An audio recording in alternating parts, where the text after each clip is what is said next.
Hello, everyone, and good evening, and welcome to our first edition of our book club presented by Strike Map UK and Pluto Press. My name is Henry Fowler, and I'm a co-founder of Strike Map UK with my good friend and comrade, Robert Paul. Tonight is the start of a series of events which looks to discuss the book which inspired us at Strike Map, which is The Workers' Inquiry and Global Class Struggle, Strategies, Tactics and Objectives, published by Pluto Press. To start off our book club, we're going to be joined by Robert Ovetz, who is the editor of the book that we're discussing. And we're going to be talking about his chapter tonight, which is around strike threats. So thank you, Robert, for joining us. Before I pass over to Robert, I just have a few bits of housekeeping. If you want to ask a question and you're watching this within the Zoom setting, please use the Q&A function only. Feel free to use the chat to say hello to comrades and to share ideas during the call. That would be great. If you're watching us via Facebook, then please use the comments on the video and you should be able to put your questions in that comments section. So thank you very much for being part of it. So without further ado, I'm going to pass straight over to Robert. Robert, the floor is yours. Thank you very much for joining us at Book Club. I'm extremely honored, Henry and Robert, to be invited to talk about this book, which I'm so thrilled also that folks want to show up to talk about it and hear me talk about it. So thank you for having me. It's a real honor. I'm going to use some slides to kind of guide my thinking, and I want to start off by telling you a little bit about who I am. I am a contingent academic lecturer at a public university and a community college in the state of California in the United States. Workers' Inquiry and Global Class Struggle is actually my second book. My first book was an analysis of tactical escalation and worker self-organization from the 1870s to the 1920s. So I want to start off with talking a little bit about class composition theory and workers' inquiry. And then I'm going to talk about my chapter on strike threats. So I'll talk for about 20 minutes or so. And I want to start with something that unites us across the big pond, and that is that the global working class has a problem. We're getting our asses kicked. We're getting our asses kicked in so many different ways that the list is long. But I want to hit upon a couple really quickly. In many countries, we've seen organizing replaced by advocacy, grievances, mobilization, and servicing the contract. Strikes are at historically low levels, whether they're the official count or those of us who do count strikes know that they're extremely low. Union density has dropped significantly. Unions are harnessed to neoliberal parties. Our unions focus only on wages and benefits while ignoring the question of work and power at work. Various kinds of bargaining strategies have emerged by hit names such as interest-based bargaining or non-zero sum game or bargaining for the common good, which is becoming common in the United States. All of these have displaced the focus on organizing for power, including my own union, the California Faculty Association, which I'll talk about in a little bit. And yet at the same time, we're seeing this incredible explosion of self-organized struggles in Amazon among gig workers, or what you call platform workers in the UK and Europe, including wildcat strikes and various kinds of disruption that are becoming more and more widespread, particularly at the beginning of the pandemic, and they're starting to pick up again. How do we address this kind of two aspects almost in complete conflict with one another? Organized workers are getting defeated, and yet supposedly unorganized workers are engaging in various kinds of tactical and strategic innovations in class struggle. In order to get at this dichotomous paradox, I think we need a global workers' inquiry. And that's why I spent a number of years putting together this collection of inquiries from 9 different countries I'll talk about in a little bit. I got my inspiration from a little remembered text by a fellow Brit, Ed Emery, in this now long gone journal called Common Sense, in which Ed Emery called for a global workers' inquiry. He said the enemy constantly studies class composition in order to fracture it, break it, and disperse it, permanently dissipate its strength. For our part, study class composition in order to strengthen it, consolidate it, turn it into a real basis of power. Yet at the moment, we know just about fuck all, Ed Emery said. He said also that we have to muster all available forces to work on a militant class composition study project. This is to inform and to be the basis of possible future political organization. Before we can make politics, he wrote, we have to understand that class composition. This requires us to study it, analyze it. We do this through a process of inquiry, hence no politics without inquiry. And Ed Emery essentially was calling for a global workers' inquiry project, a project that has to always be undertaken because the class composition of capital is constantly changing and workers are recomposing their power in a what I call a spiral dance of class composition and struggle. Where does this idea of workers' inquiry come from? It comes from Karl Marx. In his last published piece, he published a survey of 100 questions for French workers in a French newspaper and reportedly never got an answer. So we take this up now a little over a century later and continue the work that's been done before. So the book, very briefly, has workers' inquiries from 9 different countries on 3 different continents, composing about half the world's population. And it includes a chapter on South Africa, contingent miners and surface workers, attempts to self-organize, and wildcat strikes there. In China, contingent factory workers and the response of the state. In India, contingent auto workers. In Mexico, public school teachers. Logistics warehouse workers and the struggle against racism as a way to divide workers. In Italy. In Argentina, which you'll hear in the next book club, the author of that chapter, talking about truckers and logistic workers.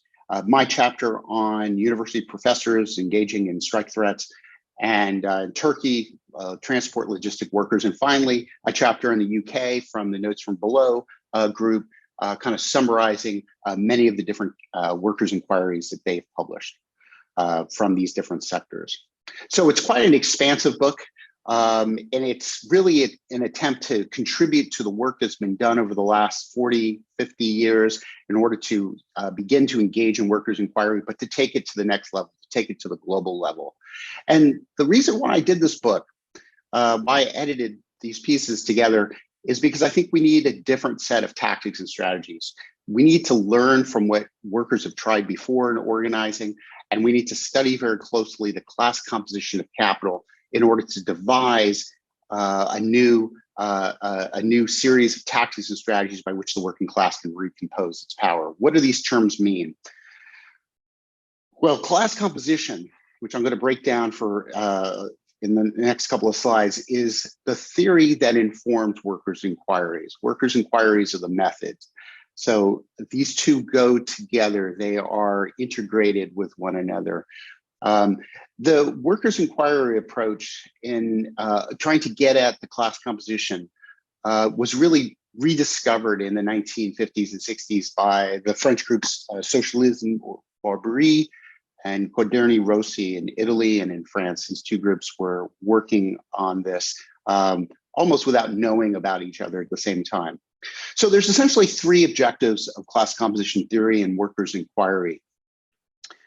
The first is that we use workers' inquiry to understand the technical composition of capital. What do we mean by the technical composition of capital? In other words, what is capital's current strategy for imposing work? How are different technologies, management strategies, information gathering, surveillance, and all the other things that we learn so well about how capital functions, how is that implemented in order to organize work? How does it change the division of labor in order to reimpose work and increase productivity and exploitation?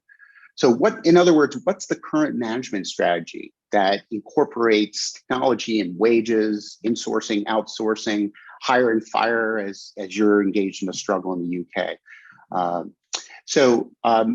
Delacosta and James in their classic piece on wages for housework made it very succinctly stated when they said that technological innovations and cooperation are at the same time moments of attack for the working class and moments of capitalistic response. So understanding how capital attacks and how we respond is crucial. And that's the second element that I'm going to come to in just a moment. But we want to also understand the technical composition at the global level to understand how the global supply chain of capital is organized. So in order to find those necessary choke points, and I'll come back to that in just a moment. So we use workers' inquiry in a second way to understand the existing composition of the working class. In other words, how are workers organized in society, in the workplace? How are they interconnected?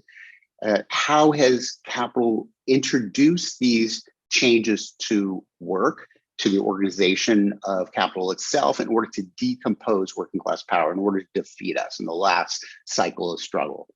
And so when the new technical composition comes into place, it decomposes the working class and divides us in new ways or by old ways. So what are the roles that race, gender, reproductive labor, geography, legal status, wage, skills, housing, how do all these factors come into play to keep the working class from organizing effectively? And then the third factor is, how can we use workers' inquiry to identify new tactics and strategies among workers that we can use to recompose our class power? So this third element is the crucial outcome. How does what we've learned about the technical composition and the current composition of the working class decompose since the last cycle of struggle? How does this information inform tactics and strategies, not just for the purpose of bargaining and winning the next contract campaign, but in order to move the class struggle to the next level in this dance, the spiral dance of the dynamic between the technical composition and working class decomposition and recomposition. So what are the tactics and strategies that work under the current technical composition of capital? And this we can see in a lot of different ways. Workers are constantly engaged in trying to understand how work has been changed so that they can adapt their tactics and strategies to it. And then how do we circulate those new tactics and strategies, not only across the different workplaces of our employer, but also between employers throughout the sector and even across borders? And then critically important, by understanding how workers are recomposing their power, which ones are strategically positioned, which ones have structural and disruptive power at critical choke points, where even small numbers of well-organized workers can have a disruptive impact. So those are the three elements of understanding how class composition theory and workers' inquiry are interrelated. And this is what I talk about in some detail in the introduction to the book. Now, I've been giving these talks and doing these model workers' inquiry, a little mini workers' inquiry at work. And I'm gonna just show you this, but this is something that I often do with someone that I work with, Gifford Hartman. We'll be doing one at the Marxist Education Project talk later this month if you want to join us for that. But we have folks work their way through this flow chart and identify where critical choke points are in their workplace. And then we have them ask these three questions and discuss them in small groups. And then they can take that back to their workplace and carry out a even more extensive inquiry. So in my chapter, I focused on using a workers' inquiry in a kind of reverse engineered mode where I had been involved in a strike threat by the second largest faculty union in the largest public education system in the United States. In the United States, we have a very decentralized system. Every state has its own public university systems and various community college districts. In California, we have a 23 campus system that I teach in. And the last time we threatened to go on strike was in 2016. So I looked back at my experience in being involved in that to see if that strike threat was credible. What does it mean for a strike threat to be credible? And by the way, you can see on the bottom right of the screen, one of the other really large academic workers union in California has just threatened to strike in the University of California system, the lecturers who are in a very similar situation that I am in a different system. So a strike threat can be considered credible when strike preparations are considered credible to the employer, but also credible to the other workers who are in that workplace. And I'll break this down in more detail. So when a strike threat is seen as credible to the employer, the outcome to be expected is that the employer will then offer concessions in order to avoid the strike. They do some sort of cost-benefit analysis, and they calculate that the costs would be lower by making some concession so that the strike doesn't happen, which will have a greater disruptive impact and be more costly. And so a strike is likely either when the employer wrongly assesses the credibility, and this happens a lot of times. Employers become suffer from hubris, and they think that the workers are not well organized or not paying well attention. The strike happens, and it turns out to be costly. Not very common anymore, but it does happen.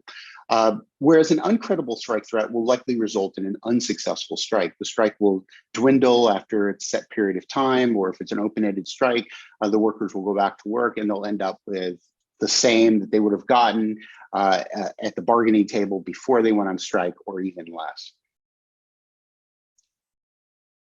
So the second element of what makes a strike threat credible is when those preparations to strike, or what in the United States we call strike-related action, when those are credible to the workers. So not just the main organizers or the union staff, whoever is calling for the strike threat, and I'll talk about that in a moment, but the workers in that workplace, or in that employer's series of workplaces, or even in that sector. So this involves what the Italian sociologist Peroni called in the 1980s organizational power.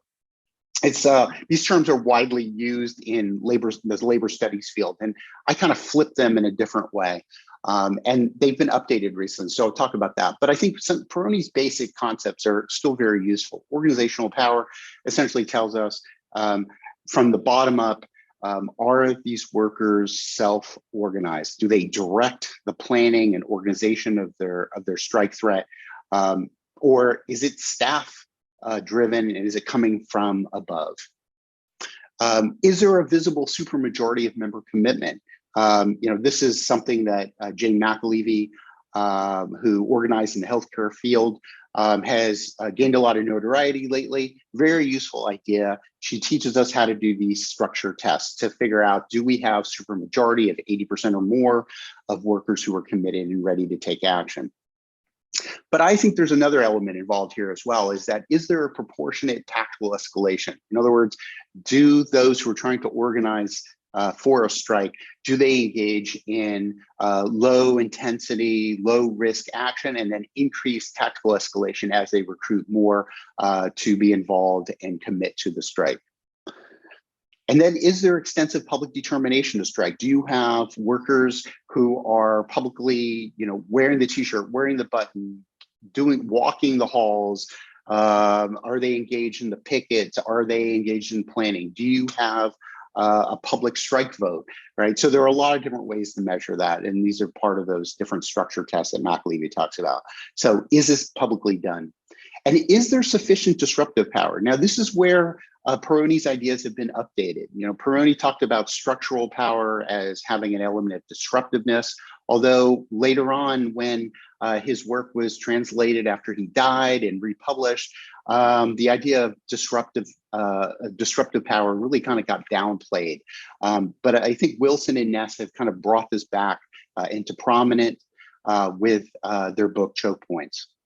And is there sufficient strike fund? Is this just a short-term, time-limited strike that's going to last an hour, or a day, or a week? Or is this an open-ended strike where there's actually a strike fund built up that will help keep the workers committed and sustained and help them pay their bills? Is there a previous strike-related action? Thinking about the banking model, have these workers engaged in strike-related action before? What was the outcome? Are they building upon that? Is there sufficient media coverage of the strike? And is there public support from outside allies, what is often referred to as associational power? So these are different elements that would make the strike credible to other workers and bring workers into the, you could say, the inner circle of being committed and ready to strike. Now, in my chapter, I'm not going to go into detail of this. but I think Henry wants to ask me about this later, is that, I created this matrix that relates organizational power and disruptive power. So you can look at this in the chapter that you should have a copy of. I'm happy to discuss this in more detail, but I kind of just summarize some of it, and you can just drop this into this matrix and estimate whether or not a strike of low or high organizational power will be disruptive, more or less. So the other objective I had in this chapter was I had done some research to evaluate how many strike threats have there been. I didn't attempt to really estimate and evaluate how many of these strike threats were credible. That's just a huge project. I'm an untenured contingent lecturer with a small grant and a single research assistant, but we counted strike threats over a period of 5 years. And we did this because we don't know. The US Bureau of Labor Statistics, which tracks strikes in the United States, just doesn't have any interest in measuring strike threats. So it's really about piecing together the information.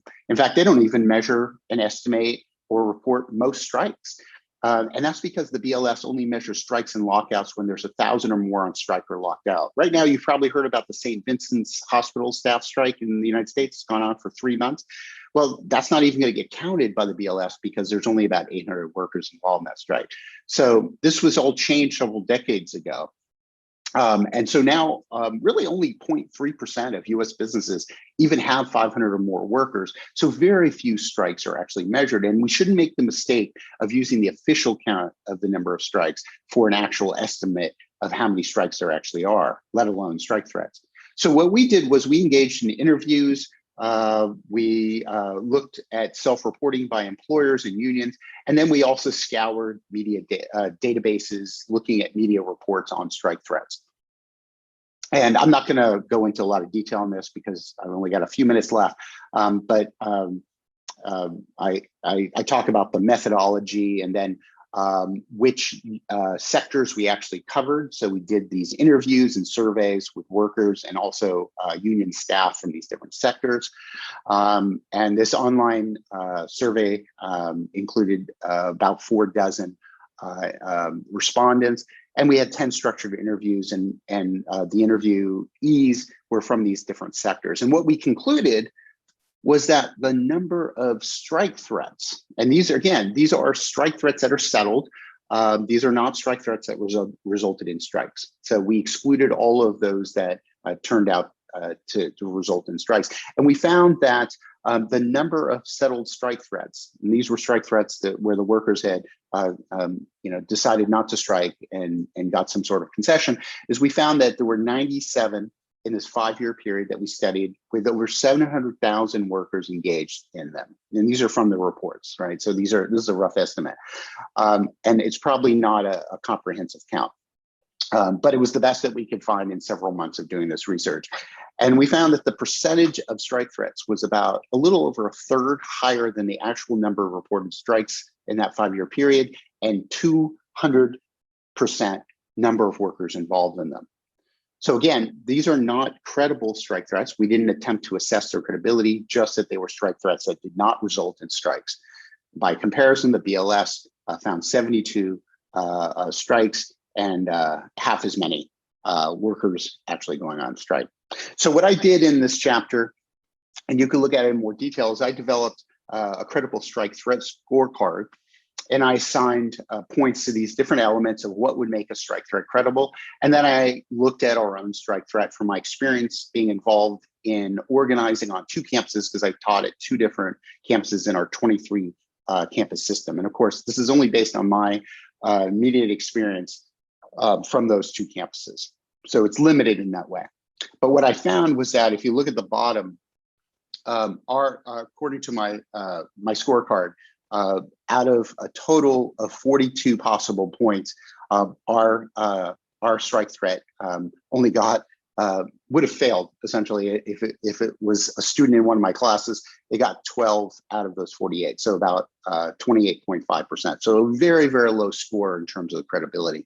And I know if any of my colleagues happen to be listening, and I've done this presentation and I've had this conversation with a lot of folks, is that I get a lot of pushback on this, to say the least, that this was a credible strike threat, I'm told, because we ended up getting the 5% that we demanded at the outset. So why are there more strike threats than strikes in the United States? Why were these numbers so high? And I currently have a website up where you can report your strike threats in the United States. I have not yet released that information because I haven't had, because of the pandemic, it went up right before the pandemic. I haven't really had the opportunity to really publicize it as well as I'd like. So I haven't yet released any of the results. But I think there's two possible explanations, and they're very antagonistic to each other. And just very quickly, I think strike threats are being used to build power. There's a lot of pressure from bottom up. Workers are becoming dissatisfied with focusing only on bargaining and want to see more direct action. And they want to see also building up towards a strike as providing more leverage to collective bargaining. In other words, workers in the United States are restless, and we certainly saw this with this big wave of wildcat strikes at the beginning of the pandemic. And then also we see some examples where unions are being taken over by more militant leadership, like in Chicago and LA. We've seen the emergence of new self-organized unions in a number of states in Puerto Rico that have these wildcat teacher strikes. And so there's a kind of shift happening in some unions, by far not even close to the majority of unions, that there's a refocusing on organizing, and that workers are using more disruptive tactics and strategies. But on the other hand, I think also that strike threats are being used to avoid strikes. It's giving leadership the ability to let workers feel like they're going to engage in direct action, to blow off some steam, appear to meet some of the grievances from below, and then leading workers into consenting to concessions. But ultimately, overall, strikes are incredibly neutered. The ability to strike in the United States is hampered and controlled and really disciplined by labor law, and so it's nearly impossible to go on strike. And then also the sense that strikes are just too costly. So my conclusion in the chapter is that we're seeing an increase in strike threats and strikes in academia because of the rise in what we call adjunctification, or the rise of contingency. So thank you for listening, and I think we want to take the rest of the time to have a discussion. So Henry, I'm going to pass it back to you. Thanks, Rob, and that's a fantastic presentation, and so much in there about the chapter from workers inquiring to strike threats is really interesting. So if you've got your questions, please put them in the Q&A. If you're on Facebook, put them in comments. We've had a few in, and we're going to come to those, but I'm going to abuse my position as chair, Robert, so I hope people will forgive me. We've posted on our Facebook and Twitter feed the diagram that you put up around the kind of the strikes, threats, credibility matrix, as you've called it. And I want to come on a couple of questions around that part of the chapter, if that's okay. So could you just explain it in a little bit more detail, without taking up too much time, around the relationship between the different parts in the matrix? And without saying, obviously, there's no shortcuts in all of this stuff, we know that, but like, if you were to focus on one element, whether it be the organizational power or disruptive power, like, what's within your gift as a group of workers, I guess, and how do you go about making those things stronger so that you get in that high column on both of your parts of your matrix? Well, I think there's several different factors that have to be considered, and you know, the combination of really doing a lot of the groundwork that has to precede even making a strike threat, to build capacity in the workplace among your workers, to get that commitment, to start to tactically escalate. But I think it's also more than just getting allies in the community, the likely friends and allies that we see kind of paraded in, at the time, there's a union campaign going on anywhere, or an organizing campaign. It's not just about the likely heroes. It's about building up sufficient power that if there's a strike, that the employer and the workers know that it's going to be disruptive, and that it's going to apply leverage on the employer to force them to give up all or some of what you're demanding. And so what that means is not every strike threat, not every strike is actually going to have that kind of effect. For example, I think it's great that a lot of service workers in the United States are starting to try to shut down, individual McDonald's and other fast food places. But is it going to really have much of a disruptive effect if they can't circulate it up and down the supply chain? Now, if they can circulate it to the meatpacking plants and to the truckers who are carrying the goods back and forth, then we're talking about some disruptive impact, right? So not every strike threat is really going to have much of a disruptive impact. And I think that's the missing factor here that we're really missing out on a lot, is that a lot of the union leadership really shy away from any strike that might be disruptive. For example, in California at the end of 2019, early 20, graduate students engaged in a wildcat strike starting at one campus in Santa Cruz, and it spread to all the 9 campuses. And it was a grading strike. And there's nothing really more disruptive than actually not turning in the grades at the end of the semester. But that strike also spread to other workers in the transport sector who were servicing the universities, and also some of the food service workers. And so you see this kind of circulation up and down the supply chain, where in a way, it can't be business as usual. It's not easy to circumnavigate around graduate students that just don't turn in their grades. And I want to also point out that a similar kind of strike is happening right now at the University of Leicester and also in Liverpool. So you have 2 strikes happening in the UK right now in the academic sector that are attempting to use this kind of model. Absolutely, and both proudly on our map. And like you said, thank you very much, Robert, for answering my question first. I'm going to come to questions now. Don't forget, if you've got a question, please put it in the Q&A. If you're on Zoom or if you're on Facebook, put it in the comments. But I'm going to come to Joe's question, first question in we had tonight, Robert, and it's an interesting one. It's relating to the worker power stuff we talked about, but he's asked, do you think unions should be more active in promoting and campaigning for worker co-ops? And Joe said as an addition to this, it relates to the slide that says unions don't organise for power anymore. So really part of that conversation. Thanks, Robert. Yeah, great question. I'm a big fan of worker co-ops. In fact, my temporary office is right across the street from a little worker co-op chain that I love to go to called Arizamendi, that's around the San Francisco Bay Area. And I think it's fantastic, but it's really kind of outside of what I'm talking about, because I'm talking about where workers really lack control over their work. And so I think it's a great complementary effort. I think there's some limits to workers co-ops, right? Because you end up being an island in a sea of capitalism. But that's a whole other issue. Now, workers co-ops have also started to experience some organizing of their own, even though they are worker owners. A close analogy would be, for example, in the nonprofit sector.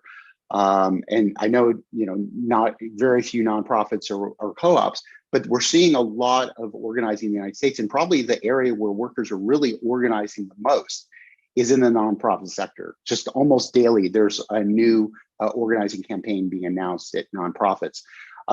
So I totally support that, but I think it's kind of a little bit outside of what I'm talking about. No, thanks, Robert, and thank you, Joe, for your question. That's great. So we'll come to the next question. So this is from Jason. Jason, I'm going to paraphrase your question just a little bit. I hope you don't mind. But Jason said, in what way can a labour lawyer play a role in helping workers organise a strike along with the community support? And he says, I wonder how labour lawyers can exploit the contradiction between bosses and workers in order to abolish this exploitative system. So an interesting question again of that role of labour lawyers in all of this. Yeah, well, I can't say for the UK, but in the United States, I think labor lawyers have played almost an exaggerated role in organizing campaigns, and partly because of the focus on not overstepping the boundaries of labor law, and part of the reason there's a real threat to it, right? So labor law is so Byzantine and complex that a union could be broken and bankrupted for engaging in strike-related activity before they're really allowed to, and the employer can then use that to sanction them. Of course, we know about 20 years ago, the public transport workers in New York City went on strike, and their president went to prison, and they were sanctioned with a huge fine. So labor lawyers play an important role in advising on what labor law applies at that moment. The problem is that we focus a little too much on what the labor law allows, rather than adapting ourselves to where it's silent. So, one of the most exciting things that I think is happening is with unorganized workers. I think, I really believe that if you don't have a union and you don't have a contract, there are no rules. And I think that we should embrace that head on, that it frees us from many of the constraints that prevent us from organizing effectively in order to have that kind of leverage in the workplace. For example, the Amazon workers who've been coordinating globally between Europe and the United States.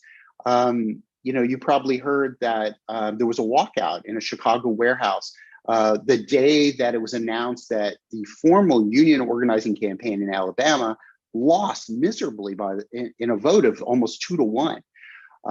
And the reason why those workers in Chicago Amazon could walk out is because they're not constrained by labor law. So I think labor lawyers have an important role to play in telling us where the roadblocks and the pitfalls are. But I think we need to focus less on what the labor law prevents us from doing and more on what we can be doing if we had enough power. Because, ultimately, and this is what my first book is really about, is that labor law follows workers' power. Workers' power does not change labor law. And we're seeing that in the United States. We can't even get simple laws passed that allow employee checkoff elections. And it's not going to happen. The only way it's going to happen, and the only way we've gotten significant labor law reform, is by disruption. And if you look at those different cycles from the 1877 railroad strikes, 1920s miners' strikes, labor law reform followed those. And they followed it as a concession, but they followed it also as a means to control and discipline and channel worker struggles after. Thanks, Robert. And our tech team are going to put in the chat the link to your chapter again, just in case people didn't get a chance to read all of it or read it before speaking with you today, so that they can read that. But I'd also recommend Robert's first book. It's an excellent historical look at the role of those strikes across that period. So I would recommend that. Got a few more questions for you, Robert. So I've got one from Owen here.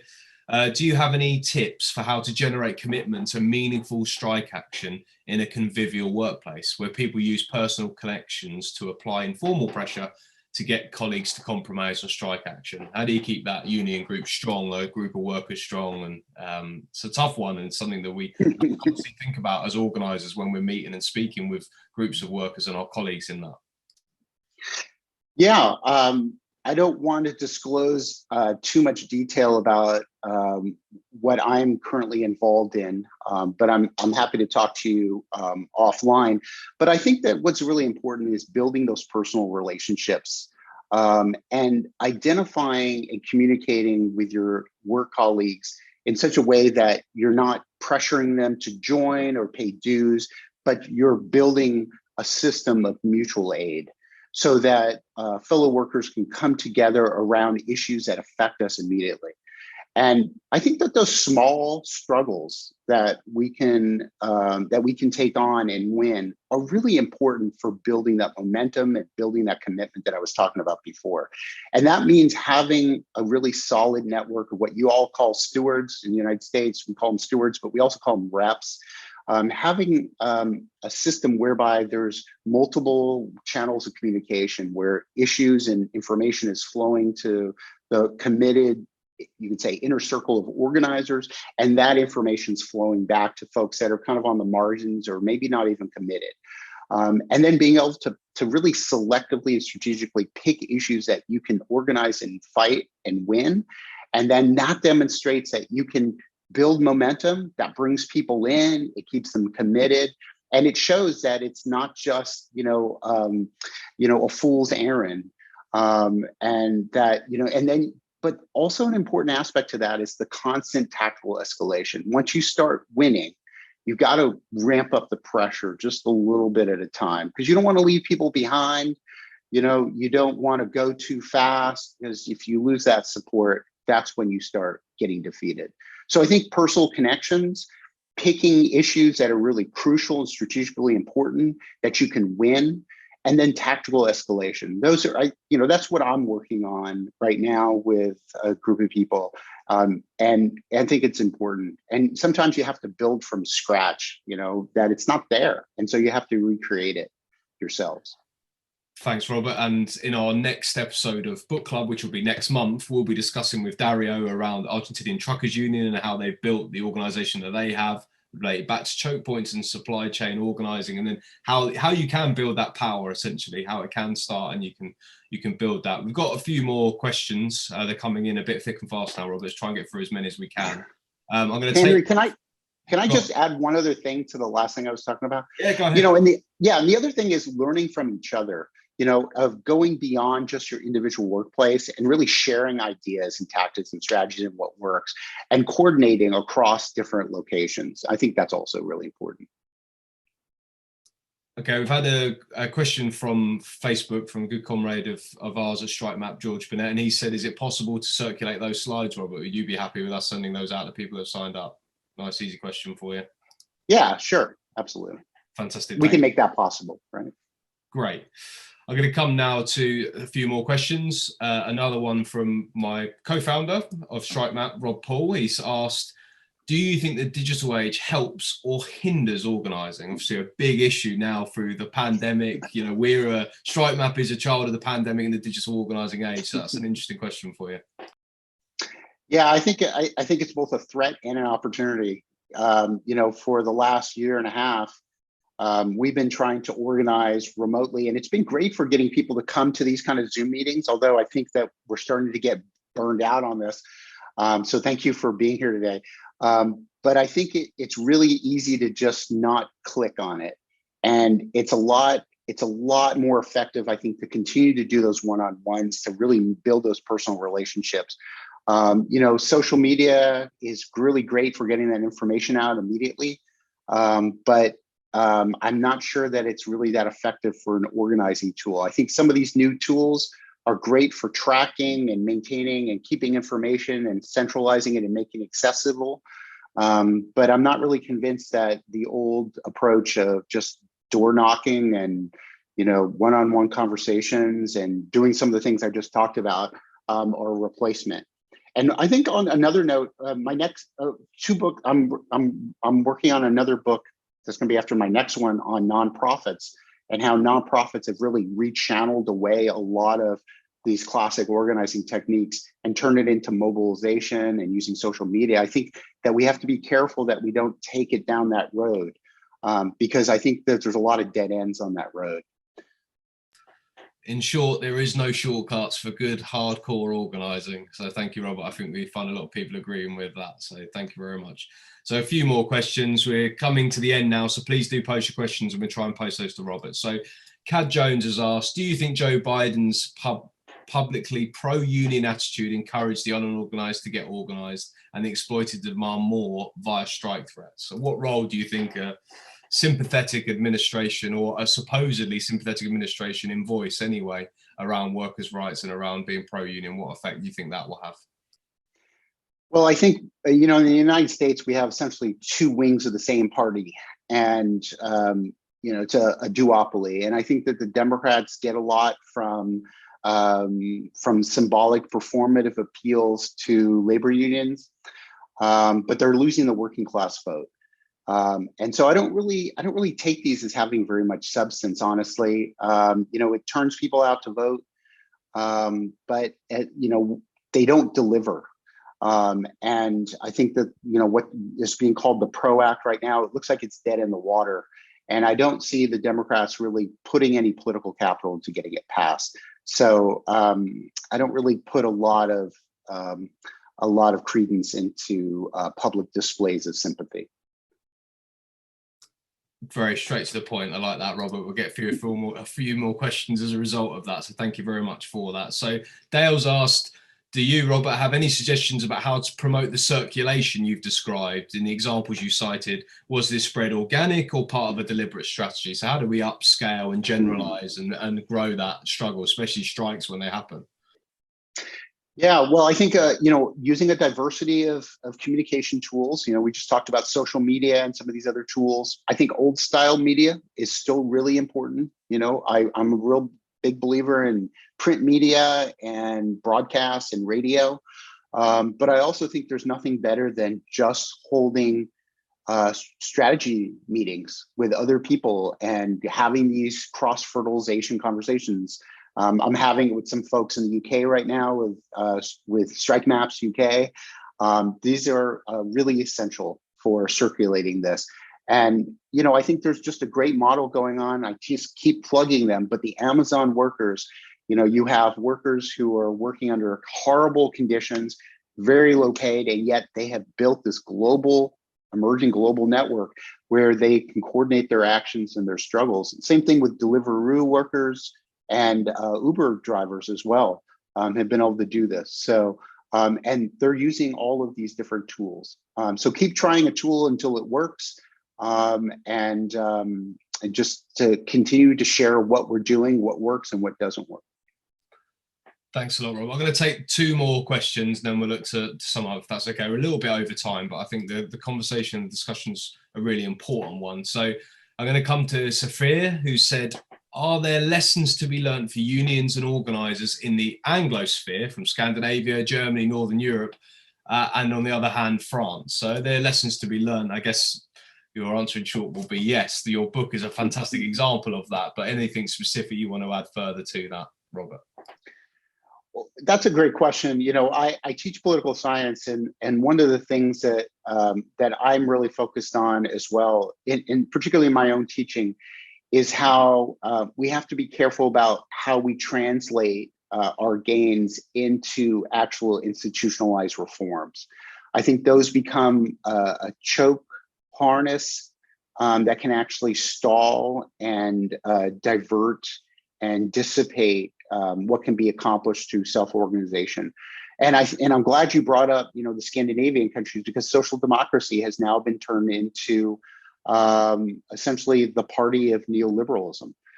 And we're seeing how under the guise of supposed worker-friendly policymaking, many of these social democratic parties have actually been some of the biggest trumpeters of neoliberal capitalism and those changes that have been implemented over the last few decades. So I think that's the danger we have to be careful of, is institutionalizing any gains that we make. Thanks a lot, Robert. Last one then, before we look to round up this session of book club. So this is from James Kerr. He said, we're seeing a lot of examples of trade union victimization currently in the UK. Beyond organising at a local level, let's try that again. Beyond organising at a local level in the impacted workplaces, what else needs to be done to protect reps and stewards and prevent union busting tactics? And reading some of the reports from Alabama and some of those things, you can see there's a lot of that at play, even at that level, even before you've kind of got that organised. So anything you want to give a comment on that, Robert, that'd be great. Thank you. Yeah, defending one another through various efforts of self-defense are really crucial. I don't think we should be going into tactical escalation unless we can be sure that that we can defend one another from retaliation. Inevitably, retaliation happens. I think we've all experienced that, but I think being able to organize effectively so that there's a cost, an expected cost to retaliation, is crucial. And I think that always needs to be factored into any effort at tactical escalation. Also, on a secondary level, publicizing retaliation, like what happened with Chris Smalls and Amazon. He lost his job. He didn't get it back. But in some ways, he sparked a national spread of self-organization in Amazon. And I think that's really incredible and crucial. Well, thank you very much, Robert. It's been fantastic having you, and thank you very much for supporting our first ever episode of Book Club. That's all we have time for this episode, but please do join us next month on the 7th of July, 7 p.m, as we'll be discussing the power of the Argentinian Truckers Union that can paralyze a country. It really is a fantastic chapter in the book with Dario Berzin, so please do come along to that, and the chapter is available for free, as this one was, on our Facebook and Twitter pages, so please take a look. Oh, a huge thank you to Robert for your time today. Robert, appreciate that. A huge thank you to Pluto Press also for supporting this series, and my excellent tech team behind the scenes in Matt Goodman and Mike Justin. Thank you very much for helping make this happen. If you haven't already, please make sure you follow us on Twitter, that's StrikeMap UK, and like us on Facebook, StrikeMap UK. And until next time, see you down the book club. Take it easy, comrades.